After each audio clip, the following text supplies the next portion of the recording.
Hi there, how's it going? In the name of the King of the universe, the name of the Lord is Jesus. Amen. Okay, cool.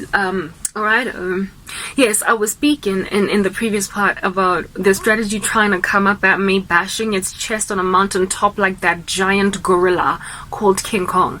To infiltrate a bad man, essentially, into my life, to cause a downplaying of what God can do for a disciple, and how it is that it is, God's sovereignty comes with human responsibility. You have to love the name of the Lord sufficiently enough to, in and of yourself, protect it. You have to revere God sufficiently enough to protect his holy name. And to throw in the towel on what it is that you ask from God is to undermine or downplay or underscore what under heaven it is that he said he's going to do. Long suffering is a whole thing in the kingdom of heaven, and there are so many excellent stories of people who have undergone it, both in the Bible and in Christendom from the early church to date, that have got harrowing feats of overwhelming some of the harshest times in their lives, only to come out on the other side looking like a bag of baby skin, so clean, so like nothing ever happened to them. Like a Christian is exactly like basically the life of Naaman in the Bible, that king who had leprosy, and everywhere he walked he had to tell people unclean, unclean, unclean, until Elijah gave him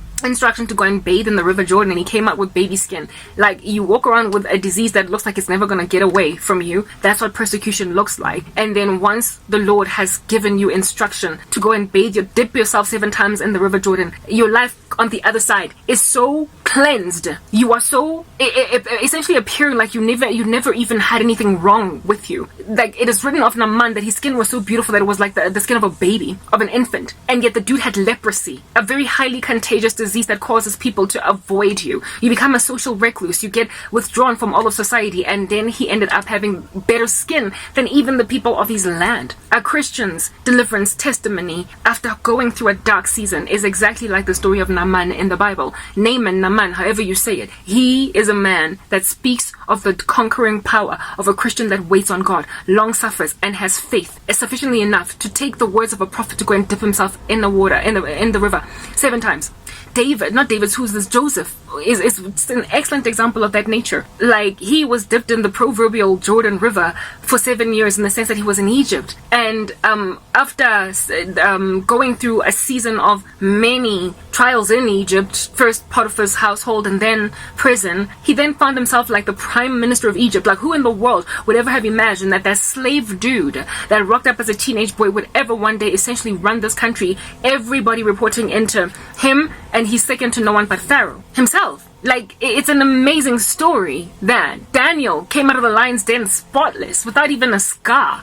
You know what I mean? Naaman's baby skin. Like, so too did Shadrach, Meshach, and Abednego come out of that, what is this? Like fire, without any burn wounds. Naaman's skin. Yeah, there are so many stories of this nature in the scriptures. Like, coming out on the other side, essentially, as the scriptures have promised even in the New Testament, without a single hair on your head perishing. And this is so that your story or your witness or your testimony might indeed be a witness to many, that you might testify of my name.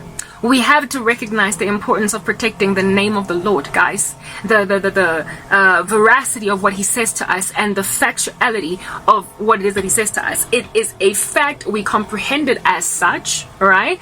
And if at all we are going to honor him truly and fully, we have to patiently endure darkness until we pierce through into the other side, into the light. So I'm 38, and it is a dread for me to enter the new year, because then I will be 39 and then 40, and I have yet to get my children, my husband, my life, basically, like all the things that people get as they get older, like prestige and title and career growth. I've lost all that, and I'm just wasting away as a nobody, and I am being targeted at this present moment by the prospect of being just some man's wife. That's what the devil is trying to slide into my DMs. He wants me to be just some man's wife. This thing outside is disturbing like everything that I'm trying to do, but anyway, we'll try and speak over it. I'm frustrated by it because it's literally messing with my software. I need my software to operate, and with all this extra noise on the outside, it's messing me up. I am going to finish this talk, and then I'll come back when that noise is gone, because it's also messing with my concentration. I mean, just listen to that. It's so hectic. Anyway, whatever, where was I? I'm like, literally, I can't multitask. Apparently it's a gift that women have. I don't have it. If I'm focusing on something, I can't be having extra other noises. Anyway, whatever, that's just the story of my life. Moving on. Yeah, no, we have a responsibility to protect the name of the Lord. He cares for his name. He cares for his glory. He cares for us. And we need to understand who he is in order to gauge just how much he cares, so we don't throw in the towel.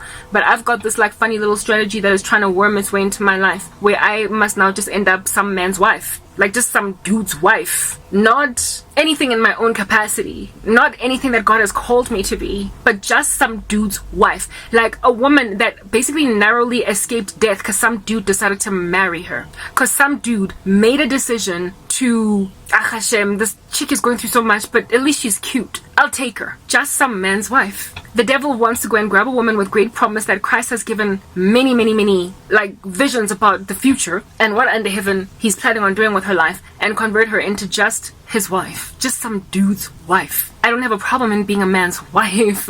If anything, I've longed for marriage for a very long amount of time, but I was not given all of this gifting by God just to end up some dude's wife. I was supposed to be a helper suitable, in a very biblical sense, to a very prolific man. And by prolific, I am not speaking by the standards of this world. I'm speaking by the standards of heaven. Long story short, a massive gospel servant. Like, as in a dude. I am a very serious Christian woman, and my husband must be a very serious Christian man about souls. Like a missionary or something. Somebody very dedicated to God, not just some dude cracking a whip in corporate South Africa. I can't say that enough, but I'm just some man's wife according to many of the strategies of Satan.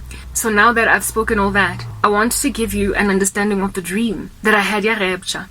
Guys, what Jesus done shown his sister in it, right? In this dream, I had been flown to Botswana. I already spoke about that in the earlier part. I had landed in Botswana. When I was growing up, there is this house, Mapetla, Soweto, that belongs to my grandmother's. Let's move to the next part so I can explain this next, because then it's like a whole explanation and I have to be under 10 minutes. So let's just move into the next part so you can understand the curse, the operation of a curse that was shown me in this dream, that I might be wary of it. Okay, next.